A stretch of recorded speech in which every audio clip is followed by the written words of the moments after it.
Brian Baudouin, tir à la carabine 10 mètres, vice-champion d'Europe. Je vais vous présenter mon geste parfait. Le tir à la carabine 10 mètres se pratique de manière debout, donc sur une distance de 10 mètres. Le centre parfait de la cible fait moins d'1 millimètre, donc ça fait 0,5 mm de diamètre.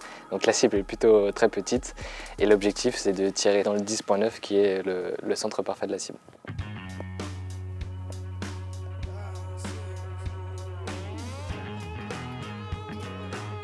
On est un sport qui se pratique de manière statique. Contrairement à beaucoup d'autres sports, on va rechercher du mouvement. Nous, l'objectif, c'est de bouger le moins possible. Ce qui peut venir nous perturber un petit peu mentalement, ça va être toutes les pensées négatives qu'il va falloir gérer. Tiens, qu'est-ce que je vais manger ce soir? Ou tiens, est-ce que j'ai fait mes courses? Mais après, il va y avoir des pensées beaucoup plus personnelles et basées sur la compétition, comme le doute, est-ce que je vais y arriver?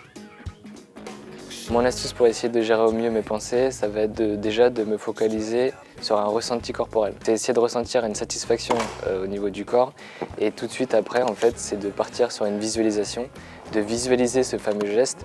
C'est toujours plus facile de visualiser un geste parfait et de le mettre en place que de mettre en place le geste sans l'avoir visualisé au préalable.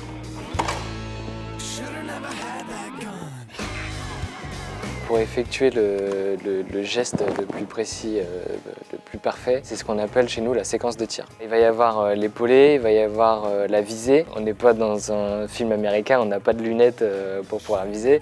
Là, c'est une visée qu'on appelle concentrique. Ça va être des cercles qu'on va assembler avec la cible. Et bien évidemment, c'est de faire en sorte que tout soit le mieux centré, le mieux aligné pour pouvoir faire le 10. Il va y avoir le lâcher, donc c'est préparer le lâcher pour être le plus fin possible sur la queue de détente, parce que si je viens appuyer trop fort, ça va me faire bouger au départ du coup. Au moment du lâcher, la respiration, on la bloque. Mais avant de bloquer la respiration, ce qui est très intéressant, c'est d'avoir une phase d'expiration. Et le fait d'expirer va pouvoir abaisser le rythme cardiaque, et au moment où on va être au point clé, où tout va être centré et on va pouvoir lâcher, c'est de couper la respiration, d'être le plus stable possible, le rythme cardiaque le plus stable, le plus bas possible et de tirer. En compétition, le tir à 10 mètres dure 1h15.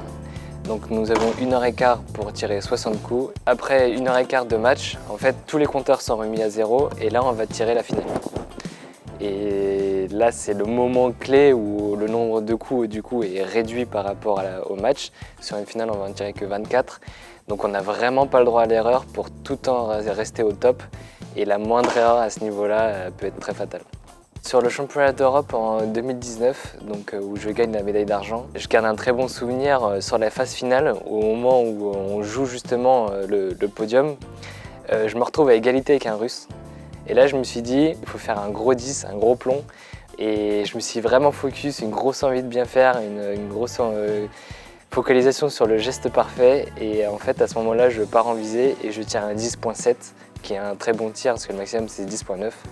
Et au moment où je tire le 10.7, on me voit sur la vidéo, je serre du poing, parce que je savais qu'il y avait très peu de chances qu'il puisse me passer devant.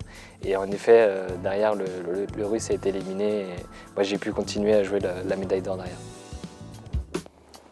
Mentalement, le tir est un sport quand même très puissant. Il faut être capable d'enchaîner, mais aussi derrière, il faut et savoir évacuer un petit peu toute la pression qu'on peut emmagasiner. Moi, ce que je pratique beaucoup au quotidien, ça va être tout un travail de respiration.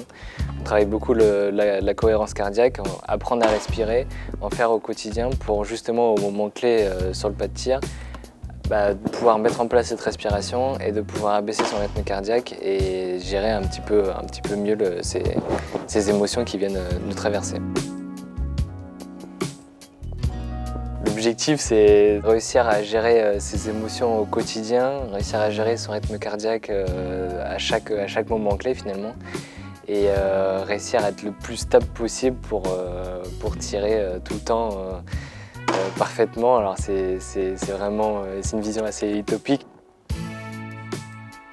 Alors le tir parfait, je dirais, c'est réussir à gérer ses émotions au quotidien, réussir à gérer son rythme cardiaque à chaque moment clé finalement, et être le plus fort possible, ça c'est un rêve.